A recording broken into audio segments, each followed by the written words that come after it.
Hello there, you're watching Nightline. I'm Anita Wu. The headlines. AG's report identifies over 158 million ringgit in losses, wastage, irregular payments. And no more pension fund withdrawals.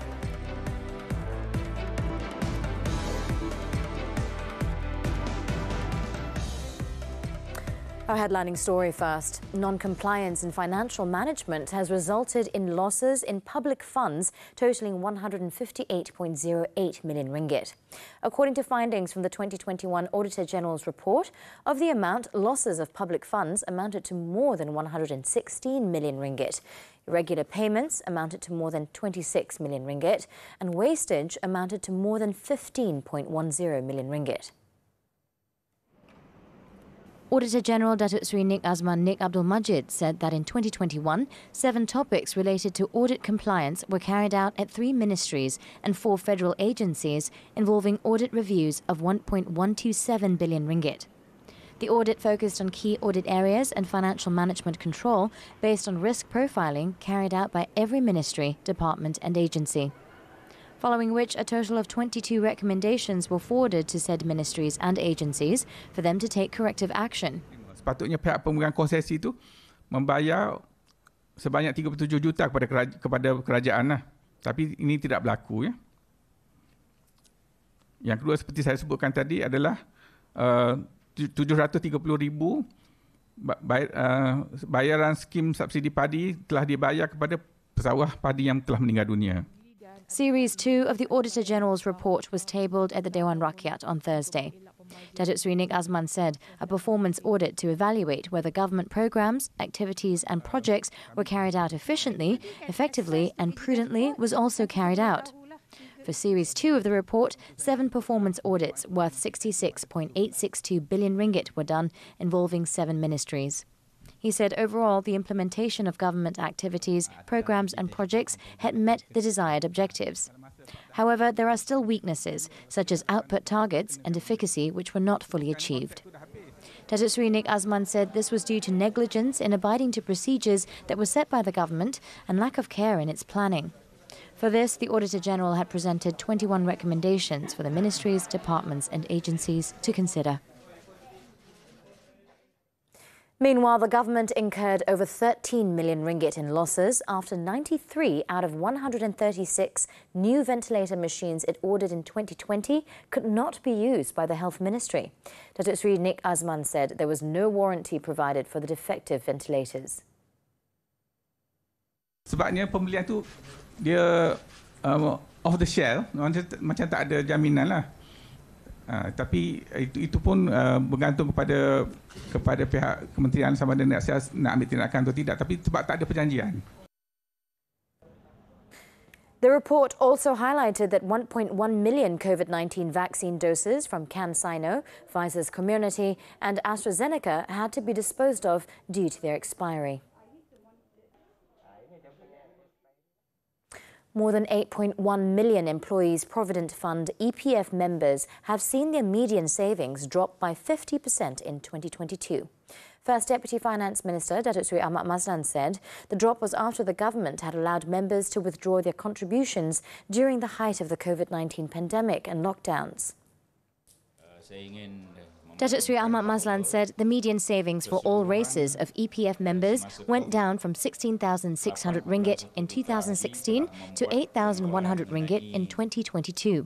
Median simpanan ahli kaum Melayu yang melibatkan 7 juta ahli pada April 2020 sebelum dibenarkan pengeluaran ialah 16.9 ribu ringgit. Tetapi pada 2022 hanya tinggal 5.5 ribu ringgit sahaja ya. Seterusnya dari segi peratusan penurunan ahli bumi putera yang lain sebanyak 1.4 juta ahli daripada 10.6 ribu ringgit turun kepada 3.3 ribu ringgit sahaja lagi yang tinggal dalam simpanan. Datuk Seri Ahmad Mazlan, who is also Pontian Member of Parliament, said this was the reason the government could not allow any more EPF withdrawals. He also said since the pandemic, 8.1 million EPF members had withdrawn a total of 145 billion ringgit. EPF withdrawals were first allowed in April 2020 to assist the people during the COVID-19 pandemic, when contributors below the age of 55 could withdraw a maximum of 500 ringgit a month for a period of 12 months from the second account. Prime Minister Datuk Seri Anwar Ibrahim on Thursday thanked Malaysians who had donated to help quake-hit Turkey and Syria, noting that around 50 million ringgit in total has been collected and distributed. The Prime Minister said of the total collected so far, 40 million ringgit will be channelled to Turkey and 10 million ringgit towards Syria. Sidang Jemaah Menteri hari Jumaat ini, saya akan usulkan pertimbangan Jemaah Menteri untuk menambah sedikit lagi, memandangkan kepada keadaan yang sangat gawat di sana. Among the biggest contributors was Malaysia Airports Holdings Berhad, which donated the highest amount among corporations and associations, standing at 23.54 million ringgit. Yayasan Al-Bukhari contributed a sum of 10 million ringgit, and the Associated Chinese Chambers of Commerce and Industry of Malaysia donated $1 million.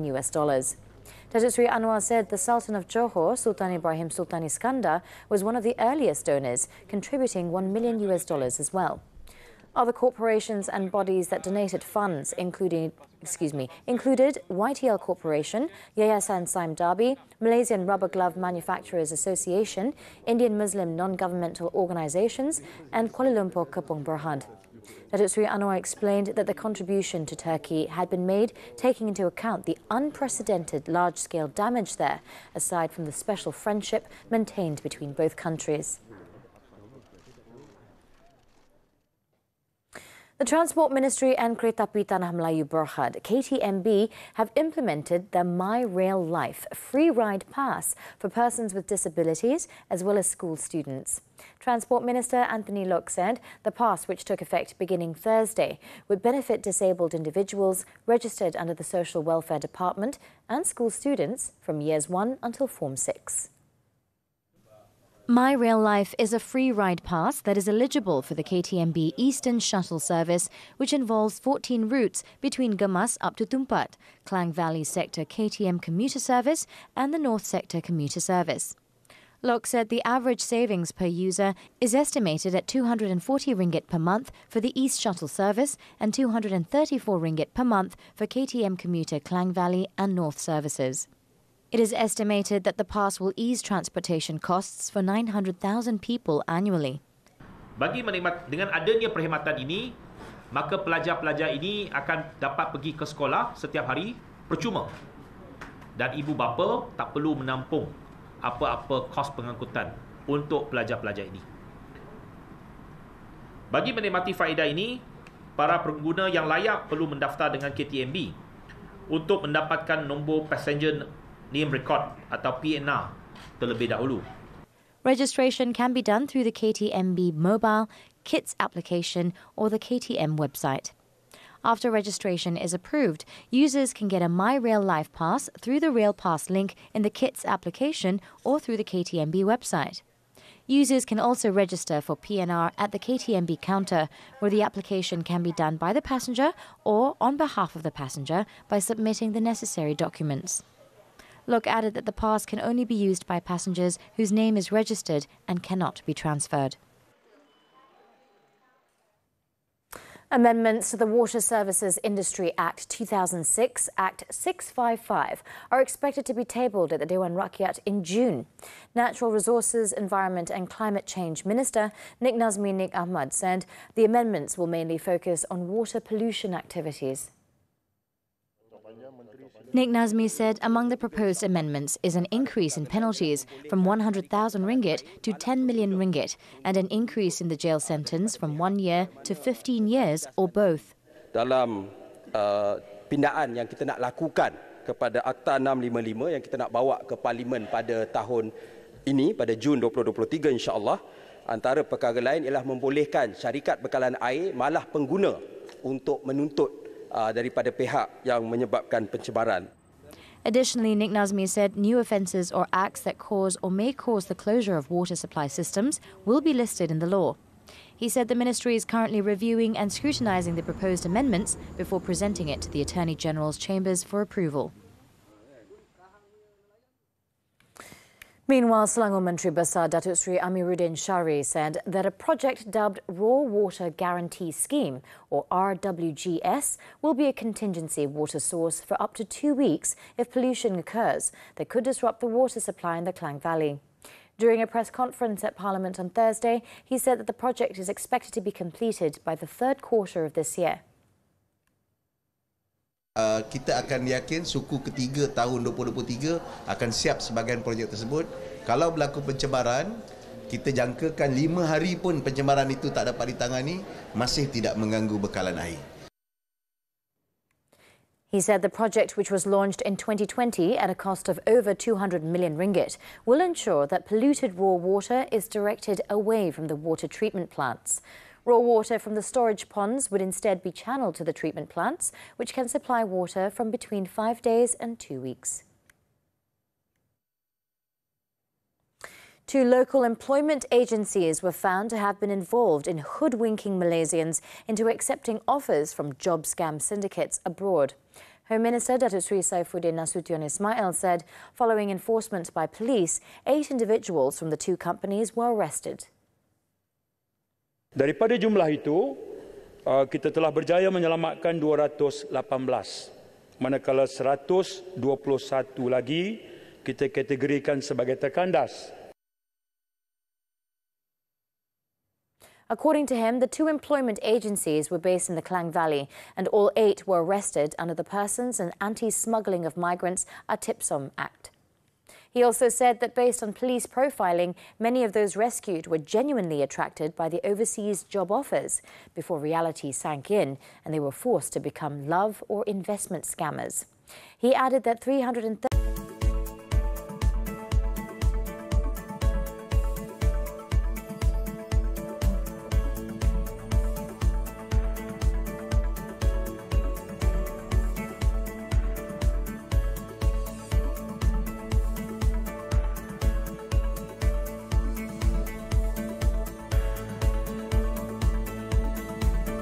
failed to attend the State Assembly sittings for more than 6 months. State Speaker Ng Swee Lim said the declaration was made in accordance with the Selangor State Constitution 1959.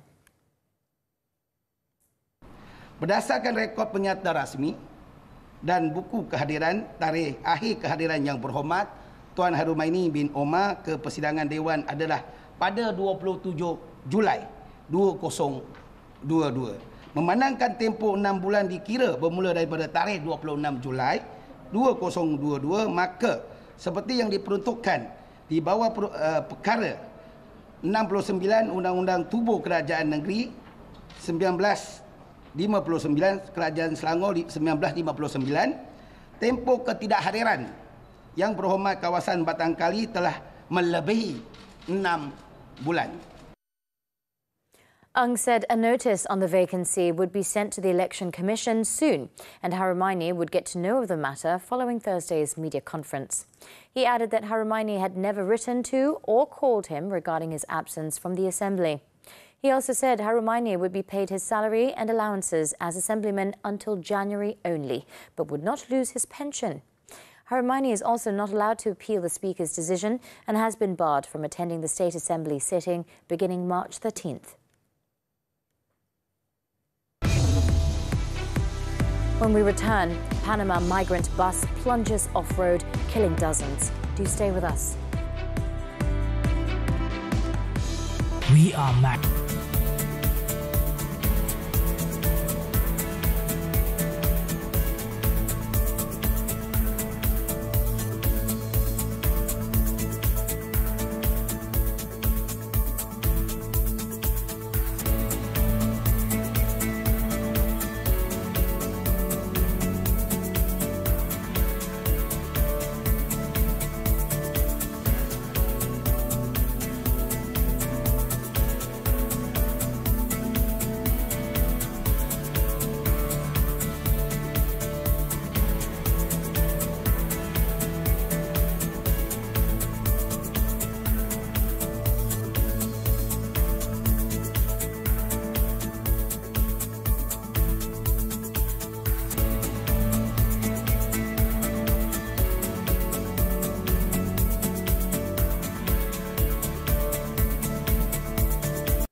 We're back with news on the foreign front.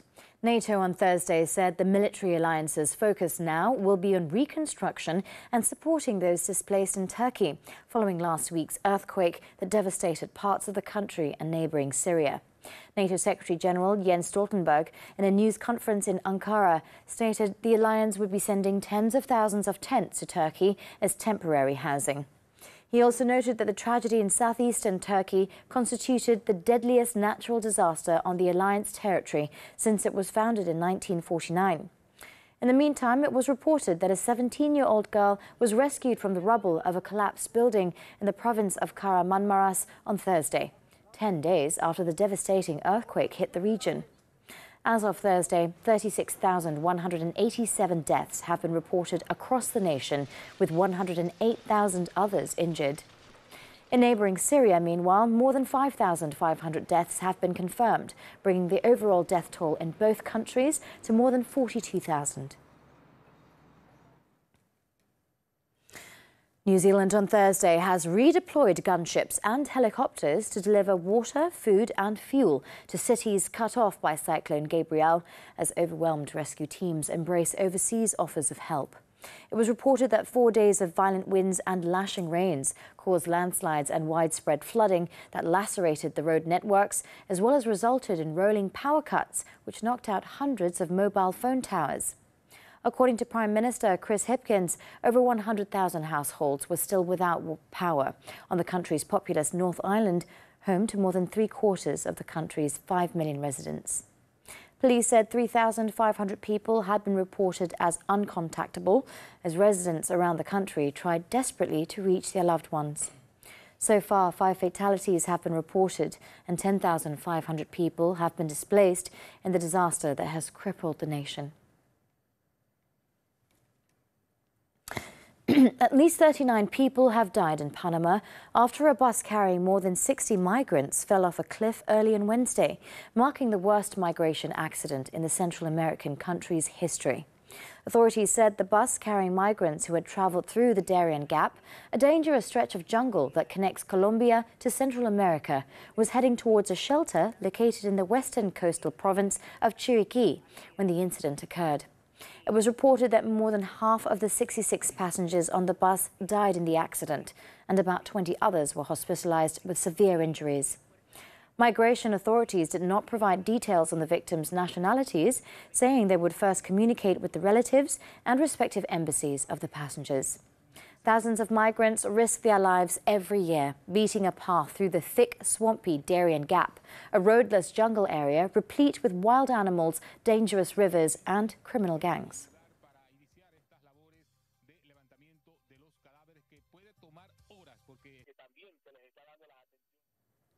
Over in the United States, at least one person was killed while 3 others were wounded in a shooting at an El Paso, Texas shopping mall on Wednesday. The shooting is the 74th mass shooting that has occurred in the U.S. so far this year. All 4 victims were male and 2 of the injured are said to be in critical condition, whilst the 3rd victim's status is still unknown.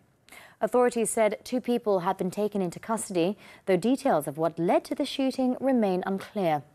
It was reported that the shooting occurred at a busy shopping area and across a large parking lot from a Walmart, where 23 people were killed in a racist attack back in 2019. The United States has seen dozens of people killed in mass shootings so far in 2023, most recently on Monday at Michigan State University, where 3 students were killed and 5 more were wounded.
back with sports news now. Tennis, the Rotterdam Open.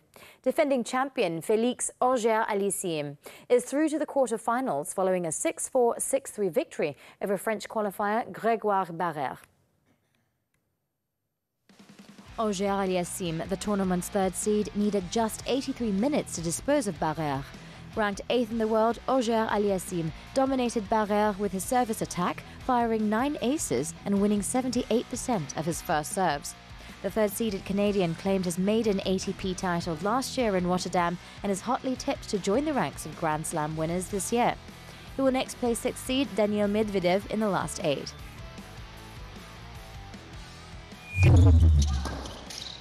In another match, home favourite Talon Griekspoor scored an upset against 8th seed Alexander Zverev. In a 4-6, 6-3, 6-4 victory, the Dutchman saved 3 break points to hold for 2-all in the final set, then broke at love for a 4-3 lead. The 26-year-old, who won his first ATP Tour title last month in Pune, improved to 9-1 on the season.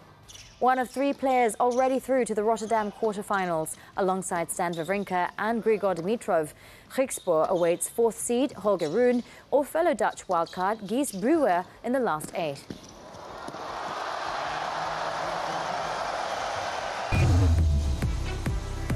Laundrette operator charged with criminal breach of trust involving more than 3 million ringgit. This and more coming up right after this short break. Stay with us.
Negotiations on an open or multi-mode toll payment system between the Works Ministry and the Finance Ministry, as well as related concessionaires, are being expedited.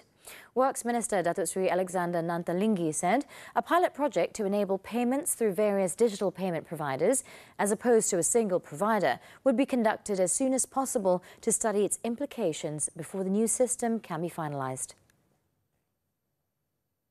Pilot project, saya tak nak detail sekarang lah. Akan ada pilot project untuk kita pastikan mana yang terbaik. Dalam masa sebelum kita laksanakan 2025, tapi saya mintanya diawalkan. So, memang kita akan buat secepat mungkin lah.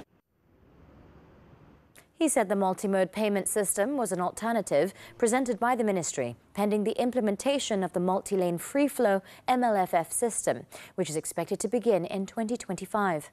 He said discussions had been made with the Finance Ministry as it will involve financial implications, adding that once all parties are satisfied with the system, a decision will be made.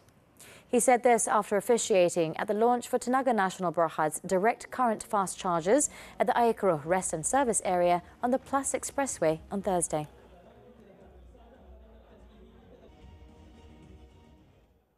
The government spent about 31 million ringgit on the handling of court cases in 4 countries in relation to the legal dispute filed by the Sulu Group against Malaysia from November 20th, 2019 till January 20th this year. Minister in the Prime Minister's Department for Legal and Institutional Reform, Datuk Seri Azalina Othman said, that the amount included the cost of international legal services, court proceedings and translations, as well as historical and legal research. Datuk Seri Azalina also said that the decision on the Malaysian government's appeal against the French court order, dated September 29, 2022, is expected to be delivered this June, with the hearing of the appeal having taken place on February 6th at the French Court of Appeal. The Sulu Group was reported to have taken legal action in the Spanish court to seek compensation for land in Sabah that was allegedly leased by their ancestors to a British trading company in 1878. The 2023 budget, overcoming the cost of living issue, what is the strategy? Boosting Malaysians' welfare and quality of life, what does it take? Rebalancing spending and revenue to counter debt and liabilities. And what reforms can the Malaysia Madani concept offer? Economist Professor Jeffrey Williams shares his thoughts on money matters this Saturday at 5 p.m. only on TV3. Welcome back. Still on Nightline. In Pulau Pinang, a Bangladeshi man pleaded not guilty in the Bukit Mertajam Magistrates Court on Thursday to a charge of using forged documents for the purpose of passport renewal. 35-year-old Kazi Moni made the plea before Magistrate Muhammad Harith Muhammad Mazlan. He was charged with submitting a forged police report, receipts and tax invoice of MyEG Service Berhad, as well as receipts from the Malaysian Immigration Department in his application for passport renewal with the Bangladesh High Commission in Kuala Lumpur. The offence was allegedly committed at a premise in Bukit Mertajam in the evening of February 8th this year. The charge under the Penal Code provides imprisonment for up to 7 years and a fine if convicted. The court allowed him bail of 10,000 ringgit with 2 local sureties and ordered him to surrender his passport to the court, as well as report himself to a police station every 2 weeks. Magistrate Muhammad Harith set March 22nd for mention of the case.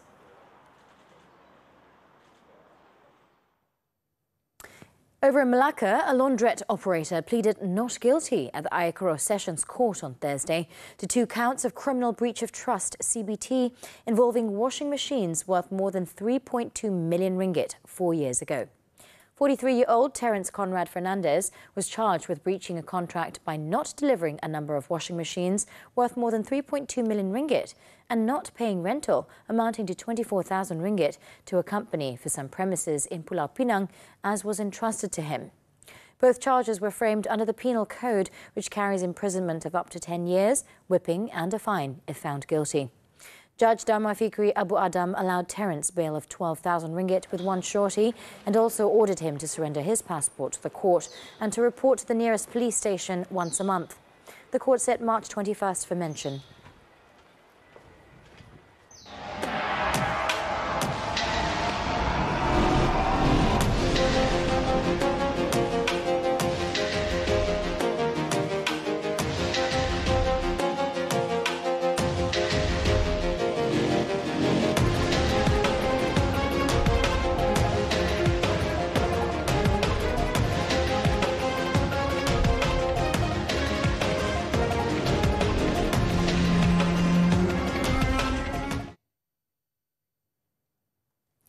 As we wrap up Nightline this time around, we'll take a look as celebrations kick off in the German carnival stronghold of Cologne for the start of the Women's Carnival, where streets will be filled with young women and teenagers dressed in colourful clothes for the parades. With that, I'm Anita Boo. Thank you for watching and be well, Malaysia.